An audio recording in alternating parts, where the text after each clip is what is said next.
Kisah seorang guru bernama Jupriyadi dari SMAN 10 Makassar, Sulawesi Selatan, viral di media sosial setelah curhat diberhentikan meski sudah mengabdi sejak 2007. Jupriyadi mengaku telah mengajar selama belasan tahun, tetapi pada 2023 ia diberhentikan pihak sekolah.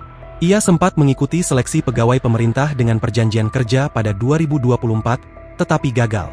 Tahun ini, ia bahkan tak bisa ikut seleksi karena datanya tak tercatat di data pokok pendidikan. Kepala SMAN 10 Makassar, Bah Mansur, membenarkan bahwa Jupriyadi pernah mengajar di sekolah tersebut.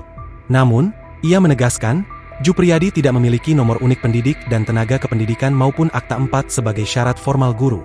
Dirinya bekerja di bawah kepemimpinan Bapak Darus Syamsu Alam sebagai guru komputer dan tidak memiliki akta 4 dan NUPTK. Ujar Bah Mansur, Minggu, 28 September 2025, dilansir dari Tribun Timur. Selain itu, kata Bah Mansur, nama Jupriyadi juga tidak tercatat dalam daftar hadir guru sejak Januari 2022. Pihak sekolah sempat melakukan evaluasi kinerja, tetapi selama 3 bulan tidak ada perbaikan dari sisi kedisiplinan ataupun efektivitas pekerjaan. Kami menilai tidak ada peningkatan dan perbaikan kinerja dari sisi kedisiplinan dan efektivitas pekerjaan, lanjutnya. Akhirnya, pada 8 Maret 2023, pihak sekolah memutuskan untuk tidak lagi memperpanjang tugas Jupriyadi.